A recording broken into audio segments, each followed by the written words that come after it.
Mnamshtaki nani kwa sababu kuna watu ambao hawajulikani? Hiyo sisemi bwana. Nani alikwambia watu hawajulikani bwana? Watu watajulikana. Ni jina jipya sasa. Kwa Mdude wametajwa majina watu. Umeona kuna mtu amekamatwa?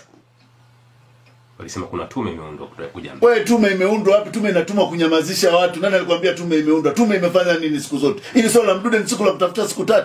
Unachunguza swala la Mdude siku 3. Si ni upuzi tu.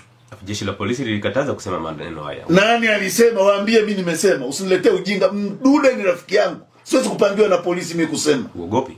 Siogopi mtu. Tunataka uhai wa Mdude. Tunataka Mdude akiwa mzima. Hakuna kenge au mpuzi yote atakayemruhusu kutuchezea katika uhai wetu. Mtu anapotea makusudi. Leo mtu ananiuliza swala la Mdude ni ghafla. Mdude yeye amjui anayemtekaga Mdude siku zote. Wamemteka mara ngapi?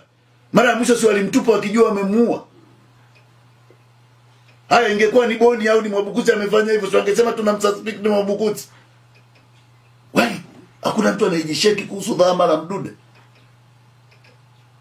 Kwa nini tukiwa tofauti na serikali unapoteza thamani yako ya utu? Wewe hiyo tume imekwambia leo imefanya nini? Wewe Mdude katekwa huko, familia yake imeambiwa amefanya nini? Rafiki zake tumeambiwa tu wao umefikia wapi? Kwani wewe Mdude ni watume? Ndio nataka nikwambie kwamba this is very serious bro. We are not going to miss up.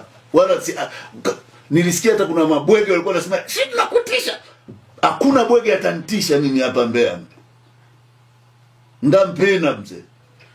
Mimi siwezi kutishwa na bwege yoyote. Ndio maana nimerudi, nitapambana kuhusu haki ya Mdude na nitapambana kukabiliana na yoyote yule atakaye kuja.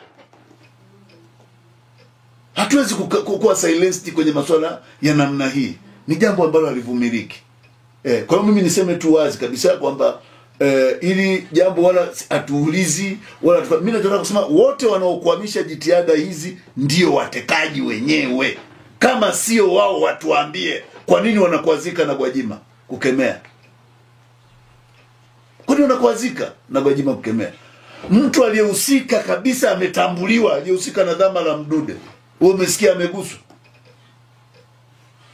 Kila mtu anazunguka pembeni, anasema mimi sizunguki pembeni, na buruta watu mahakamani.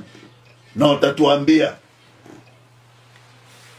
Tutawahoji na watatuambia, watatujibu majibu tunayotaka. Ndio majawabu tunayotaka. Tukiyakosa hapa ndani tutakwenda nje. Na watu wasianze kusema sisi sio wazalendo.